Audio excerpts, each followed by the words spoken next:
Oi pessoal, tudo bom? Eu sou a professora Milene, professora de língua portuguesa, e hoje estamos aqui para falar da Cecília Meirelles, principalmente da sua obra Romanceiro da Inconfidência.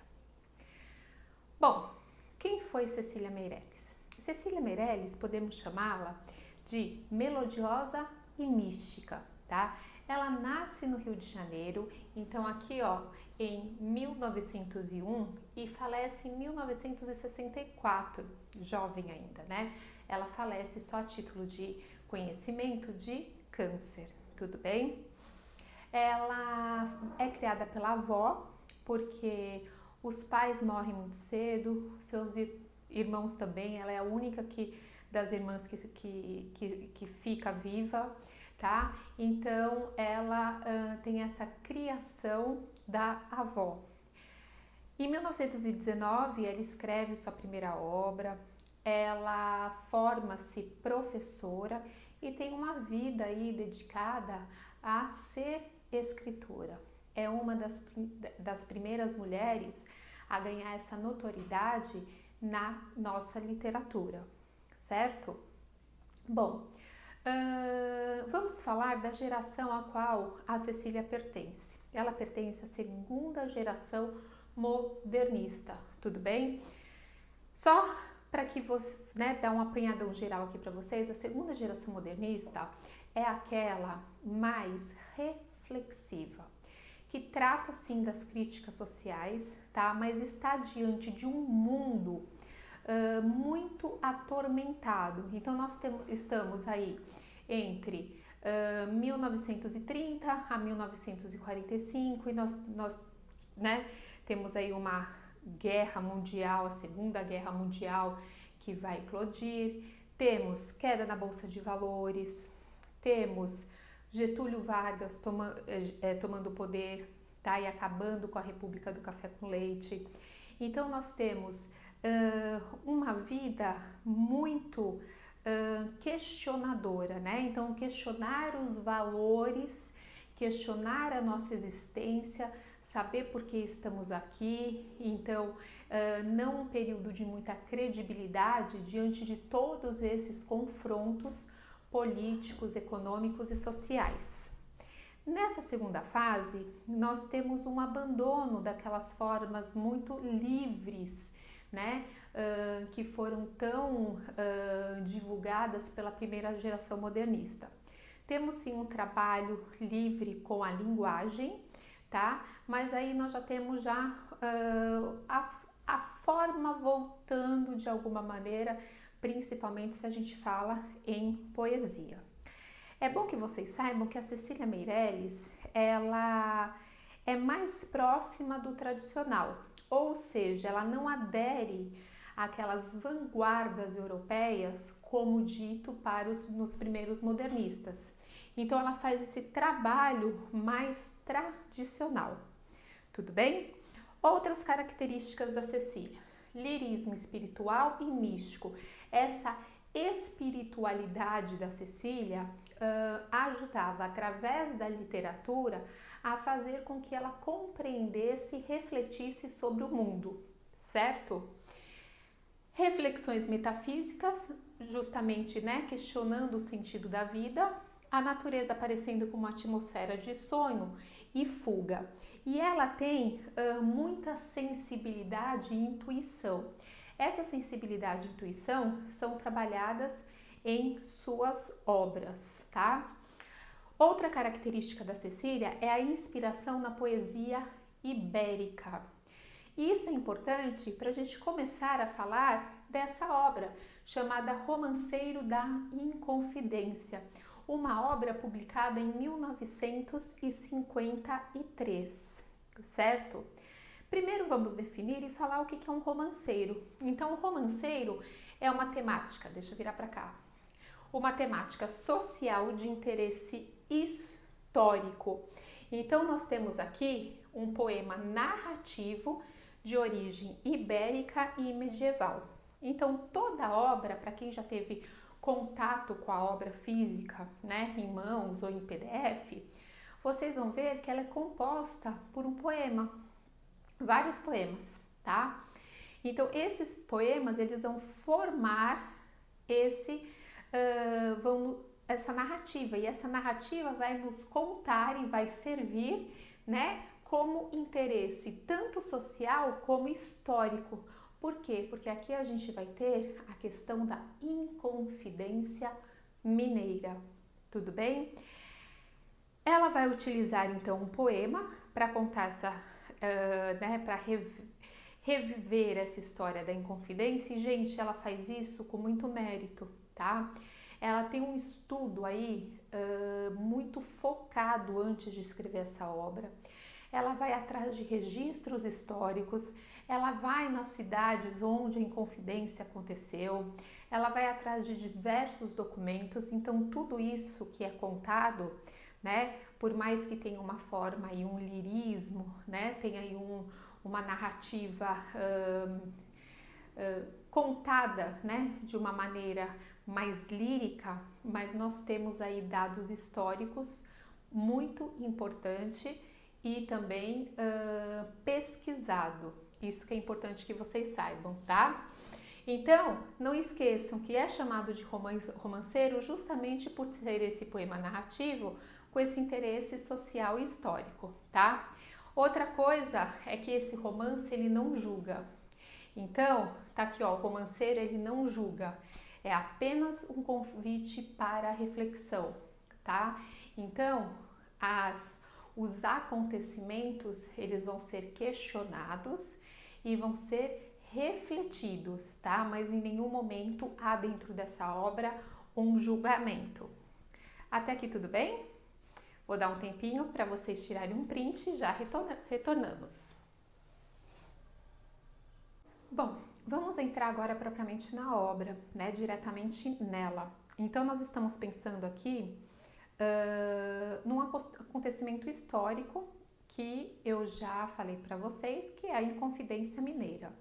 Quando a gente pensa em Inconfidência Mineira, tá? Contando rapidamente, não sou professora, né, de história, mas vou fazer um resuminho para vocês. Em 1789, alguns homens influenciados por ideias iluministas e pela independência dos Estados Unidos, eles tentaram organizar, na verdade, um movimento para tirar a corte portuguesa, né, libertar, na verdade, o Brasil da corte portuguesa.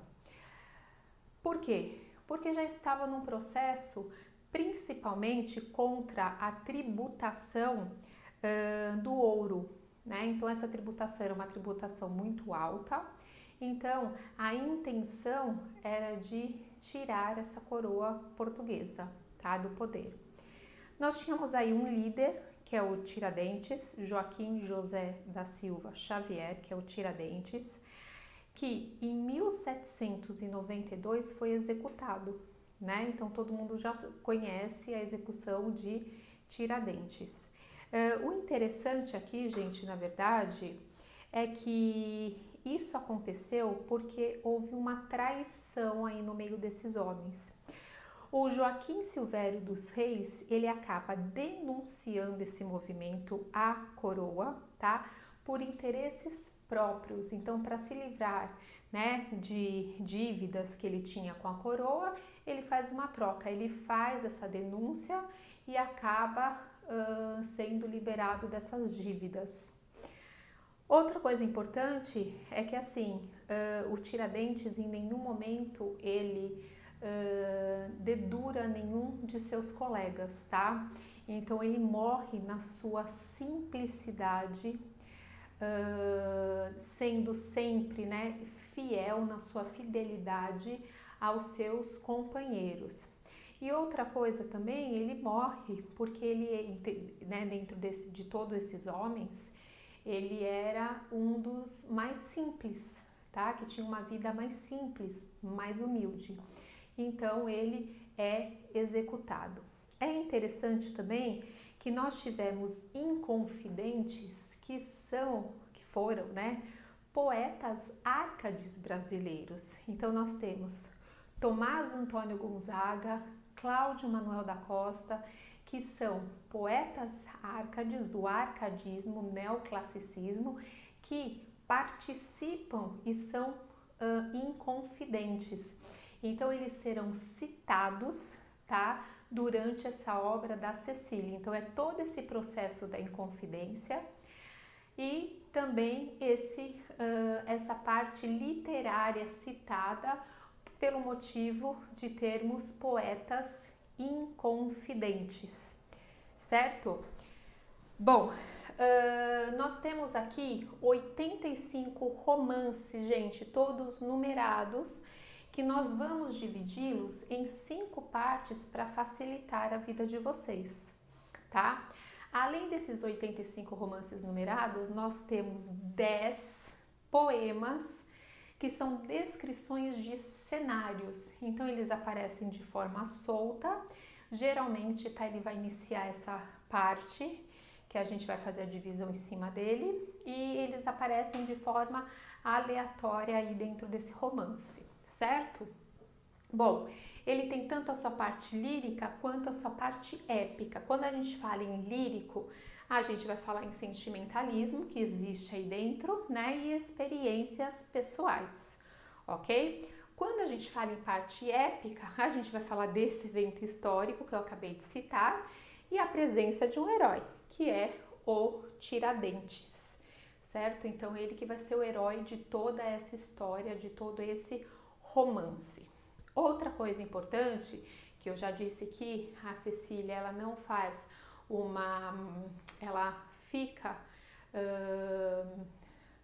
preocupada em manter um estilo formal, então a maioria desses romances, tá, são feitos em versos com redondilhas maiores. Lembram das redondilhas maiores? Redondilha menor, isso aqui é medida velha, redondilha menor, versos com 5 sílabas poéticas e a maior com 7 sílabas poéticas, tá? E rimas toantes. O que são as rimas toantes? Vou colocar aqui para vocês, tá? Quando a gente fala em rima toante, nós estamos falando no seguinte, ó. Primeiro, o que vocês mais conhecem é a rima consoante. A rima consoante é aquela que nós fazemos a partir da vogal tônica da última palavra de cada verso, certo? Então, se nós formos pegar, vamos lá, exemplo, Amora e Nora. Então, a rima ela vai acontecer aqui, ó, gente, Amora, tá vendo? A partir da vogal tônica da última palavra de cada verso. E Nora, e vai até o final. Essa é a rima mais comum, que é chamada de rima consoante ou só soante. Quando a gente trabalha com a toante, nós estamos trabalhando com a rima assonante. Rima assonante. Aí, por isso que é vamos pôr da mesma maneira, toante. Sabe de onde vem esse assonante? Das assonâncias. Lembra da figura de linguagem? Assonância, repetição de sons vocálicos, tá? Então, a assonância é uma figura de linguagem que é repetição de sons vocálicos. Por quê? O que tem a ver? Porque aqui a repetição é só com relação à vogal, tá? Então, quando eu falo aqui, é a partir da vogal tônica e aqui a rima é feita pela vogal. Então, se eu pegar aqui, ó, exemplo, amigo e filho. Ó, eles não têm a mesma terminação, mas a vogal tônica é a mesma. É o i, ó, amigo, filho. Estão vendo? Então, quando tem essa correspondência só da vogal tônica, é chamada de rima assonante, toante, que vem da assonância. Repetição de sons vocálicos. Se não, é aquela comum que vocês estão acostumados, que é a consoante, que é a partir da vogal tônica da última palavra de cada verso. Tudo bem? Vamos tirar um print, gente? Bom, então vamos falar no geralzão, só para vocês entenderem assim, visualizarem essa estrutura da obra do romanceiro, certo? Então, nós temos aí aqueles 85 poemas, né, mais os 10 cenários, e nós temos dois tipos de narradores. Então, nós temos o narrador principal, tá? Esse narrador principal é uma voz não identificada. Então, quando ele aparece no poema, ele vai aparecer... geralmente ele vai vir em itálico, então você consegue diferenciar esse narrador quando ele entra. Então, quando ele se apresenta, tá? Ele vem muitas vezes também, além de vir em itálico em primeira pessoa, ele vai se apresentar mostrando cenários, fazendo comentários, tá? Então, sempre tem um comentário entre uma narrativa e outra, então tem um comentário desse narrador principal, que não aparece toda hora. E os narradores, que nós chamamos de narradores secundários, tá? Então, aqui nós já temos as vozes dos inconfidentes.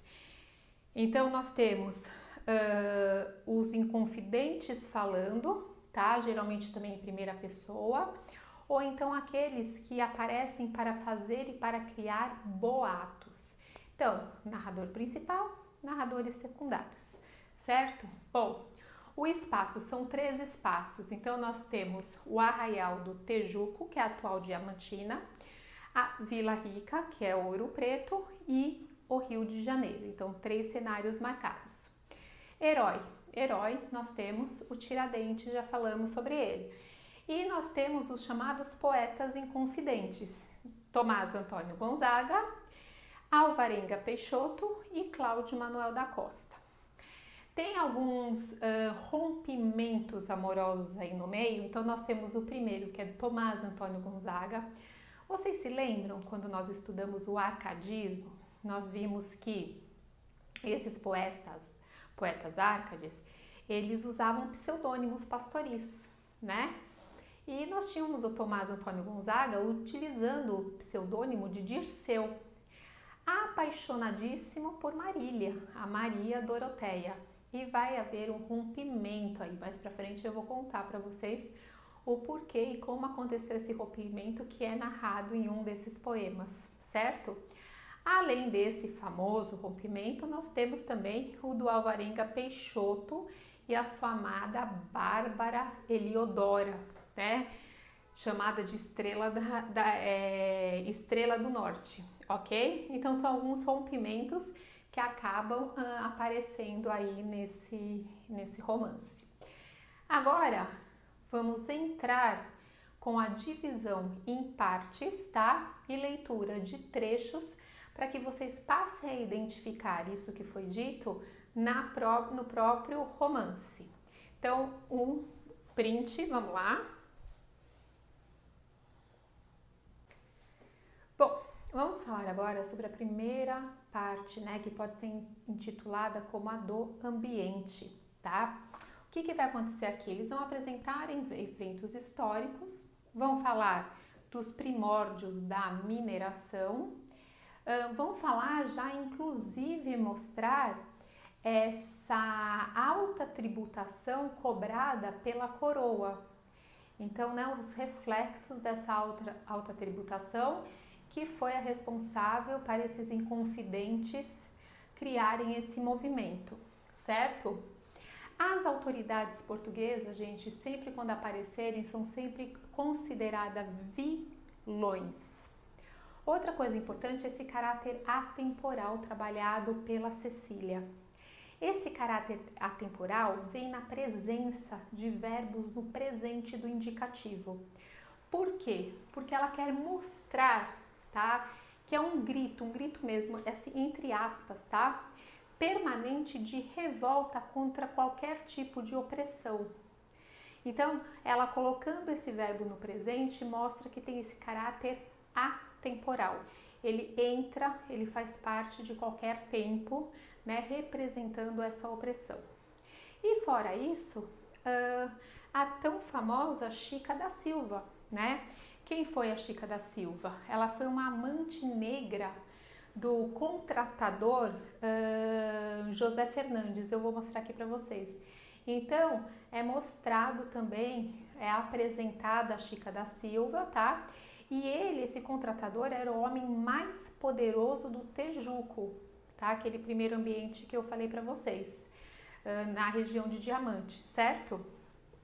Se vocês estiverem com a obra aí, aconselho a terem a obra em mãos para a gente já ir diferenciando as partes, ok? Então, aqui no sumário você pode ver que essa fala inicial e o cenário vão fazer parte aqui da primeira parte e ela vai até o romance 19, tá? Então tem lá o romance 19 dos maus presságios, aí aparece, depois vai começar cenário e tal e vai começar a segunda parte, ok?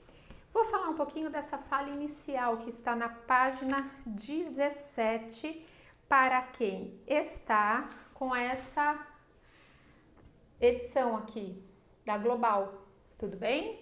Então aí dá para junto comigo, se não você dá uma olhadinha aí no sumário e veja onde tem a fala inicial. Então essa fala inicial, gente, a gente pode perceber aqui algumas coisas que eu já falei com vocês. Ó, não posso mover meus passos por esse atroz labirinto de esquecimento e cegueira em que amores e ódios vão, pois sinto bater os sinos, percebo o roçar das rezas, vejo o arrepio da morte, a voz da condenação. Aqui, gente, nós temos um narrador em primeira pessoa, ó, ele fala, não posso mover meus passos, tá? Que tá aqui andando pelas ruas do Rio de Janeiro e tá vivenciando eventos antigos, mas eventos já mostrando essa ambientação da inconfidência, sempre voltado para ambientes da inconfidência, tá? Se vocês fizerem a escansão, vocês vão ver que são versos de 7 sílabas poéticas chamadas de redondilha maior, tá? Outra coisa é o caráter sensorial. Então aqui ele vai tendo sensações, né? E vai misturando som, visão, tato. Aí ele vai falar até da condenação do Tiradentes, tá? Então se vocês olharem aí, primeiro, segundo, na terceira estrofe, ele vai falar: ó meio-dia confuso, ó 21 de abril, 21 de abril, que foi a data da execução do Tiradentes, tudo bem? 1792, certo? Então ele fala também aqui, já vai apresentando essa condenação. Depois do segundo, nós temos o cenário, tá? Lembram do cenário que eu falei para vocês? Que são os poemas que são soltos, né? Aí no decorrer da obra. Então, o que ele vai falar? Ó lá, passei por essas plácidas colinas, novamente ambientando, tá? E vi das nuvens silencioso o gado passear nas solidões esmeraldinas. Tá falando, né? Das esmeraldas, tá falando desse ciclo todo. E aqui é interessante, gente, porque aqui os versos já são decassílabos. Então aqui ele tem um caráter, na verdade, essa obra tem um caráter híbrido, ok? Não é que sempre vai prevalecer a redondilha maior, mas aqui eu tô já mostrando para vocês a presença dos versos decassílabos, medida nova. E aqui, né, vai aprofundar uma experiência mística de vivenciar o passado. Então, vai formando esse cenário, ambientando, pensando sempre nas características da própria Cecília, dessa espiritualidade, do misticismo, e isso vai formando esse ambiente da inconfidência. Quando eu falei para vocês da Chica da Silva, nós temos alguns poemas dessa primeira parte. Então, voltando lá no sumário, vocês vão ter, né? A partir, ó, do romance, dá pra gente colocar aí já, ó, do romance 13, tá? Que é do contratador Fernandes. E aí você tem o romance 14 da Chica da Silva, depois das cismas da Chica da Silva, vai até o 19. Então, vai apresentando nessa relação. Vamos lá em um deles. Então, vamos na página 50 do Contratador Fernandes. Aí ele fala, né? Eis que chega ao Cerro Frio, a terra dos diamantes, o conde de Valadares, fidalgo de nome e sangue, José Luiz de Menezes, de Castelo Branco e Abranches. Ordens traz do grão-ministro de perseguir João Fernandes, tudo pela febre e o medo do ouro, febre e medo que antes deceparam no ar a estrela dos contratadores brantes. E depois fala, né? Vai citar Chica da Silva. Olha lá. Aqui tens meu palácio, os vinhos da minha mesa, os meus espelhos dourados, cama coberta de seda, o aroma da minha quinta, a minha capela acesa, e fora Chica da Silva, minhas mulatas e negras. E aí vai até o 19, falando, apresentando aí a Chica da Silva. Tudo bem com essa primeira parte? Então vamos lá para um print. Agora estamos na segunda parte. A segunda parte ela já tem uma mudança de cenário, tá? Então aqui do Arraial do Tejuco já vai para Vila Rica, certo? Além disso, nós temos aqui uma opressão muito forte da coroa. É interessante que essa opressão forte da coroa, ela vai ser mostrada de duas maneiras, né? Então nós vamos ter uma oposição entre versos árcades e cenários bucólicos, né? Então tem a presença aqui dos nossos poetas árcades, né? Que falam, que mostram aquela natureza como algo bucólico, aquela ideia de a natureza, o lugar ideal para se viver, para refletir, né? Então é um lugar tranquilo, isso tudo em busca de aproveitar o dia, do carpe diem, né? Aquela necessidade de aproveitar o dia por não saber o que vai acontecer no dia seguinte. E também a oposição mostrando essa violência e abusos tributários vindos dessa coroa portuguesa, tá bom? Fora isso, mostra o opositor, né? Então nós temos aqui aquele vilão que vai dedurar esse movimento, que é o Joaquim Silvério dos Reis, que vai contar para o Visconde de Barbacena sobre o movimento em benefício próprio. Então ele tinha uma dívida com a coroa e ele entrega esse movimento para ficar livre, certo? E vai terminar, essa parte ela vai terminar com uma crítica do narrador principal aos chamados pusilâmines. Vou mostrar para vocês, tá? Então vamos lá, abrindo aí, por favor, no sumário, para vocês visualizarem essa segunda parte. Então vamos lá. Então, essa segunda parte, então ela vai se iniciar, né, no romance 21, né, o das ideias, e aí nós vamos até essa crítica fala ao pusilânimes, que está aí depois do 47, do romance 47, que aqui na minha edição está na página 137, certo? Então vamos lá, vou ler aqui para vocês o 21, um trechinho do 21, que mostra as ideias de liberdade, página 72. Vamos lá? Então nós temos aqui, né, das ideias. Então aqui vai mostrar basicamente o clima de insatisfação. Percebam a presença dos chamados versos nominais. Olha aqui como tem um caráter híbrido dessa obra. Aqui os versos nominais são aqueles que não têm a presença do verbo, eles são feitos só por nomes, né? Então ele vai falar de elementos do século XVIII, né? Com costumes e aspirações sociais. Então, olha lá. A vastidão desses campos, a alta muralha das serras, as lavras inchadas de ouro, os diamantes entre as pedras, negros, índios e mulatos, almocafres e gamelas. Lá, depois na segunda, terceira, quarta estrofe, ele vai fazer menção a Dona Maria I, que é a mãe do Dom João VI, tá?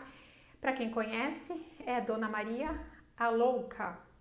Aí ele fala assim, ó, e as mobílias de cabiúna e as cortinas amarelas. D. José, Dona Maria, fogos, mascaradas, festas. Nascimentos, batizados, palavras que se interpretam nos discursos, nas saúdes, visitas. E aqui ele vai falando, né? Na verdade, é a tristeza aqui dos governantes e medo da coroa ser assumida por Dom José II. Esse Dom José II era o príncipe mais simpático às ideias modernizantes dos tempos. Então, eles estavam preocupados, né, que a Dona Maria fosse ter que entregar essa coroa ao Dom José II. Tudo bem? Aí nós podemos citar também aqui, dessa segunda parte, o 24, ok? Então, o romance 24, que vai estar da Bandeira da Inconfidência. Aqui no meu ele está na página 81. Vamos lá na 81. Então, aqui na 81, ele vai falar aqui o que acontece, né? São reuniões secretas que estavam tendo, né? Que eles estavam discutindo a respeito de como seria a bandeira adotada após essa separação com Portugal, tá?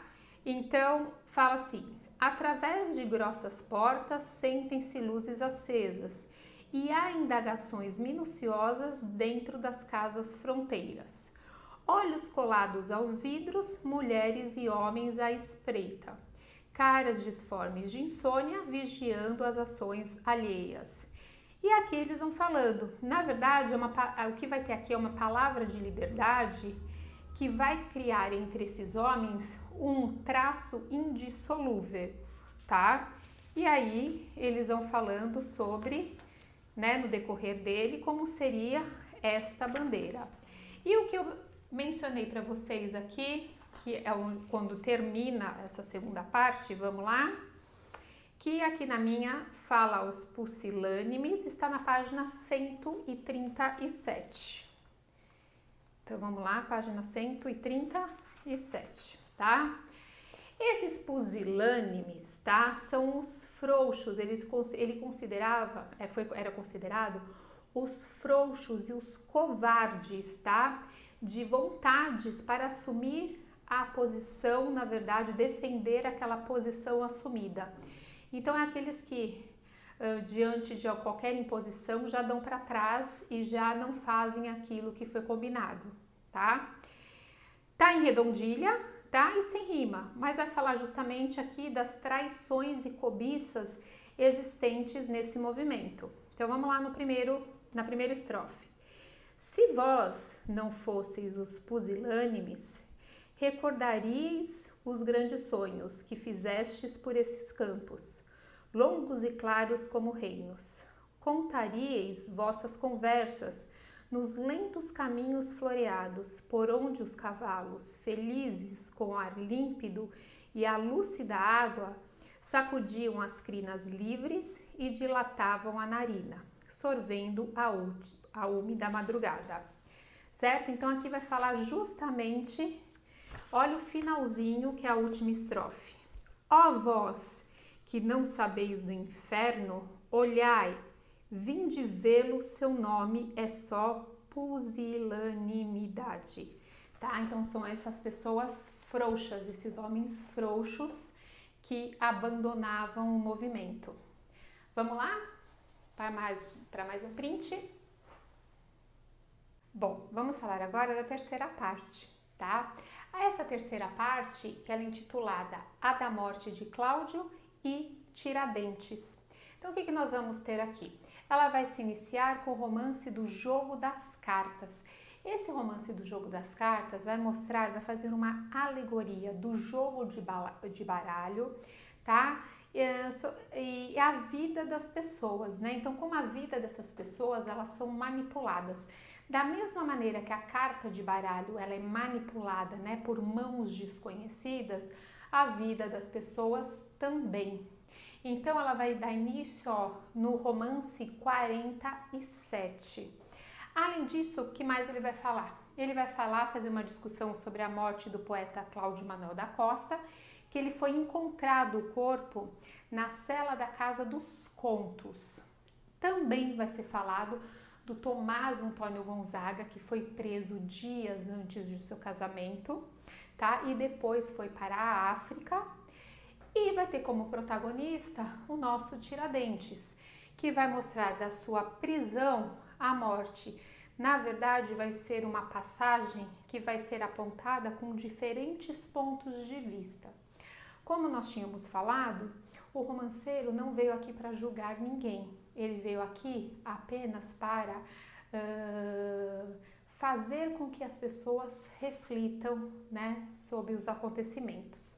Então vamos lá, pegar no nosso sumário e aí nós temos, né, o início da terceira parte, que vai do romance 48 do Jogo de Cartas e ele vai terminar no romance 64 de Uma Pedra Crisólita.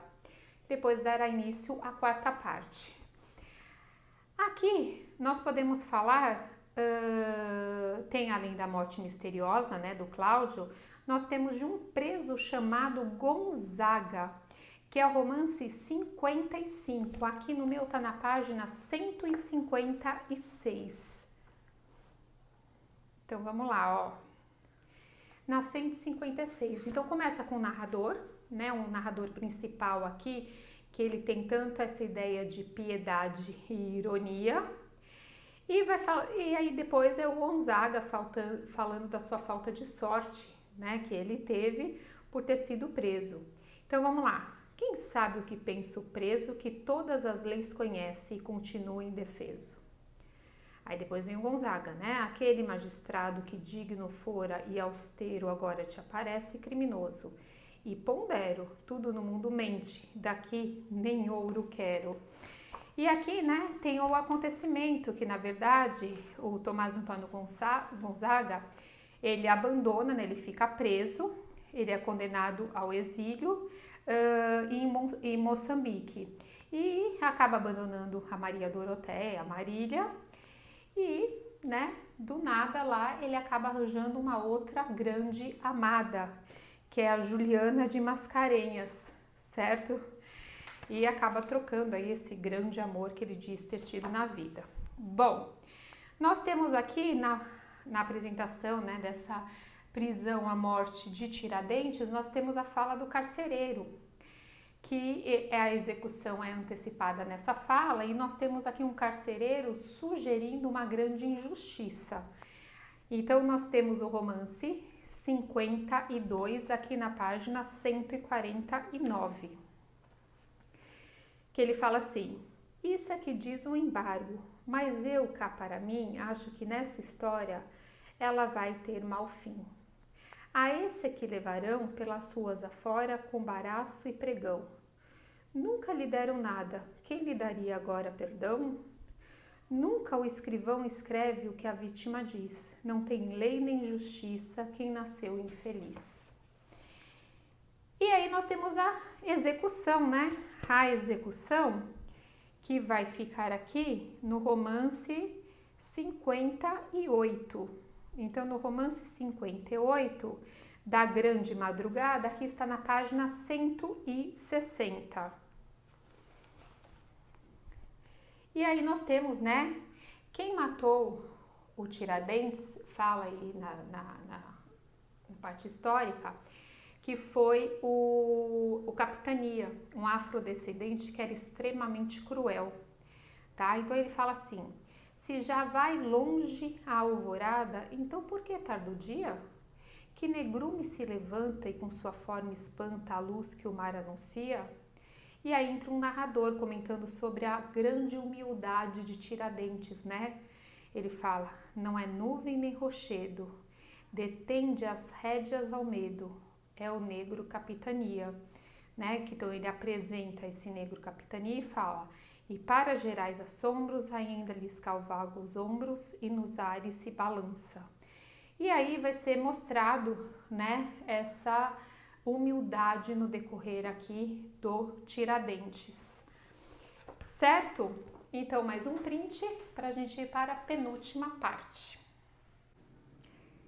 Na quarta parte, o que nós teremos, né? A do infortúnio de Gonzaga e Alvarenga, então vai mostrando, vai enfatizando mais essa parte, essa ida, né, a Moçambique do Gonzaga, essa troca de amor que ele teve, né? Vai falando também do nosso outro grande poeta Árcade, que é o Alvarenga.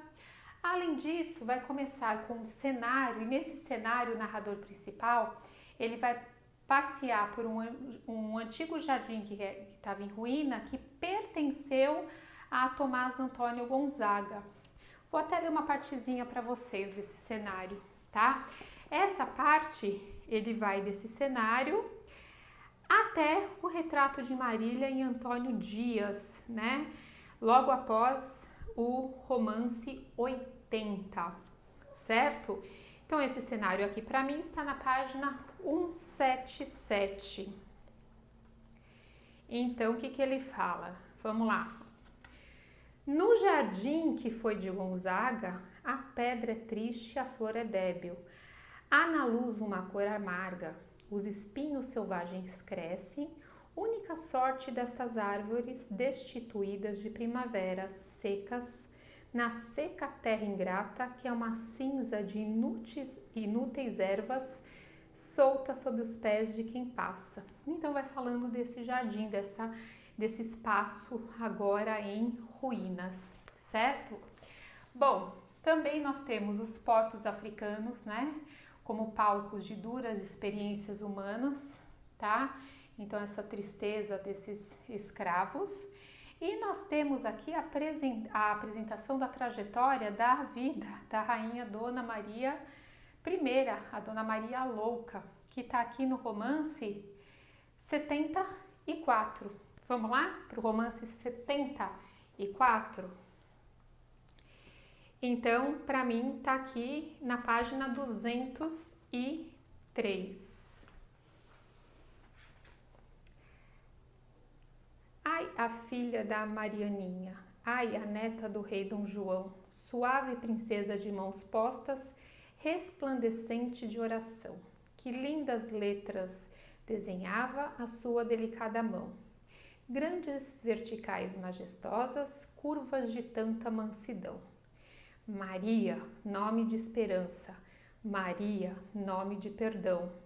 A melancolia, melancólica princesa, livre de toda ostentação, que há de subir a um trono amargo, como todos os tronos são. Certo? Então aí o último print para irmos para a parte final. E para terminarmos, temos a quinta parte, né? A quinta parte que vai mostrar a Dona Maria, né? A rainha que vai para o Brasil. Tanto que essa parte, o cenário, vai mostrar a Dona Maria I sentada diante da paisagem do Rio de Janeiro. Então, ó lá, nós temos a quinta parte, começa no cenário, logo após o romance 80, tá? E vai terminar com a fala dos Inconfidentes mortos. Então, vamos para o cenário, página 223. Então, temos aqui. Vamos lá. Sentada estava a rainha, sentada em sua loucura. Que sombras iam passando naquela memória escura? Vagas espumas incertas sobre afogada amargura. Por que isso, gente? Porque foi a Dona Maria responsável pelas principais condenações dos Inconfidentes. Por isso essa descrição. Andaram por estas casas tristes réus que já morreram. Longas lágrimas banharam as pedras desta cadeia.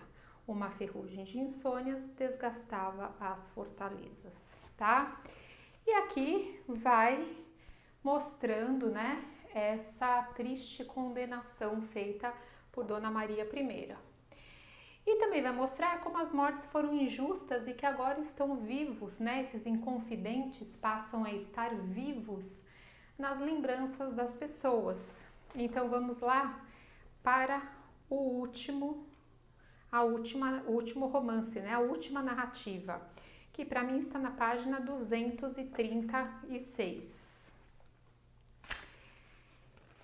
Então aqui nós temos: treva da noite, lanosa capa nos ombros curvos dos altos montes aglomerados. Agora tudo jaz em silêncio. Amor, inveja, ódio, inocência, no imenso tempo se estão lavando. Aqui, ao observar, né, esse relevo da região de Ouro Preto, que era um repleto de montes aglomerados, ele vai mostrando, né, e vai perguntando, vai na verdade questionando quem foi inocente nessa história, quem foi culpado. Grosso cascalho da humana vida, negros orgulhos, ingênua audácia, e fingimentos e covardias vão dando voltas no imenso tempo. A água implacável do tempo imenso rodando soltos com sua rude miséria exposta. Parada a noite suspensa em bruma, não se avistam os fundos leitos. Mas no horizonte do que é memória da eternidade, referve o embate de antigas horas, de antigos fatos, de homens antigos. E aqui ficamos todos contritos ao ouvir na névoa o desconforme submerso curso dessa torrente do purgatório. Quais os que tombam em crime exaustos? Quais os que sobem purificados? A dúvida, né, pessoal? Espero que vocês tenham gostado, tenham entendido essa obra extremamente importante historicamente, mas com aquele sentimentalismo, com aquele lirismo presente próprio da Cecília. E espero que vocês façam a leitura na íntegra desse romance, observando colocando, né, aí nessa leitura todas essas observações feitas nesta aula. Então, até a próxima, um último print.